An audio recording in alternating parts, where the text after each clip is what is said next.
Hai, selamat datang kembali di Medisolindo. Tidur menghabiskan hampir sepertiga dari hidup kita. Tetapi, banyak dari kita yang sangat sedikit menaruh perhatian dan kepeduliannya tentang mengapa kita harus menghabiskan sepertiga dari waktu kita hanya untuk tidur. Ketidakpedulian ini seringkali disebabkan karena ketidakfahaman kita tentang tidur itu sendiri. Tidur bukan aktivitas yang membuang-buang waktu atau hanya sekadar alat istirahat saja saat semua pekerjaan penting dan melelahkan telah selesai. Namun, aktivitas tidur menjalankan fungsi yang teramat penting. Saat tidur, tubuhmu sedang menyeimbangkan, mempengaruhi sistem pernapasan, dan mengatur sistem-sistem vital lainnya. Mulai dari sirkulasi darah, hingga pertumbuhan dan respons kekebalan tubuh kita. Pentingkah itu? Iya, penting, bahkan teramat penting.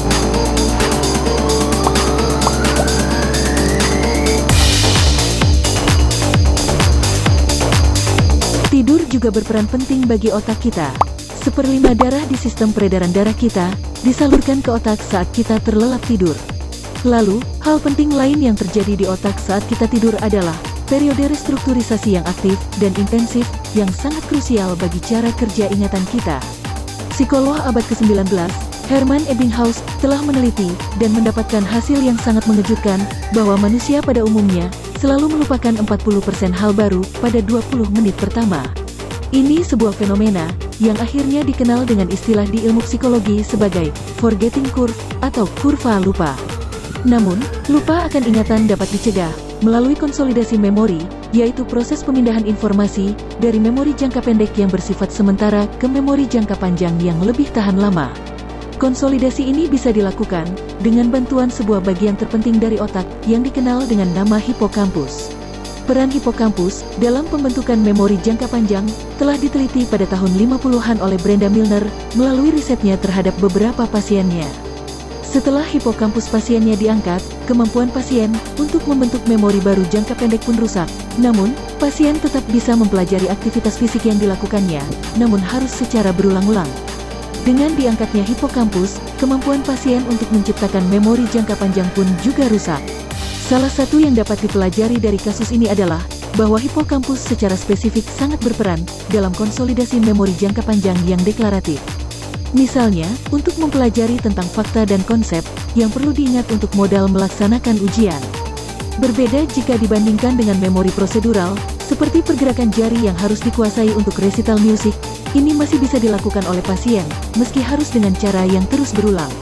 Penemuan Brenda Milner ini dibuktikan oleh seorang ahli saraf dari Columbia University, Eric Kandel pada tahun 90-an, yang telah memberikan kita model terbaru tentang proses kerja dari konsolidasi memori ini.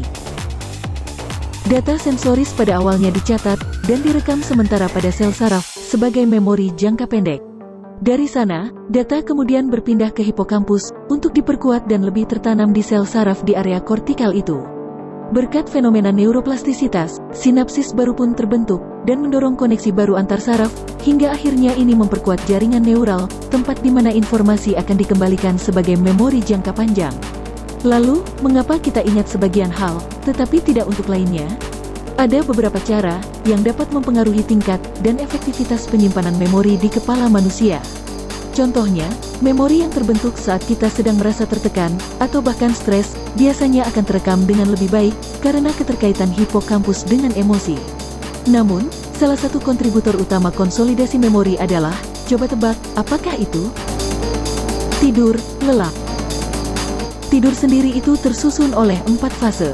Fase terdalam dan paling lelap dikenal dengan tidur gelombang lambat dengan gerak bola mata cepat atau rapid eye movement.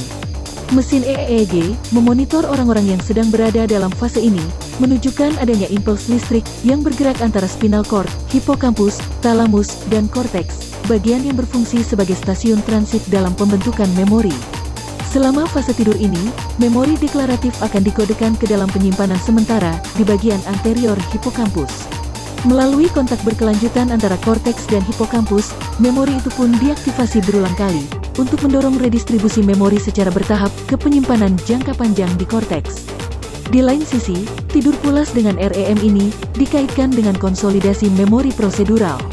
Berdasarkan beberapa penelitian, Tidur selama 3 jam setelah mengingat rumus-rumus dan 1 jam setelah berlatih musik adalah waktu yang paling ideal.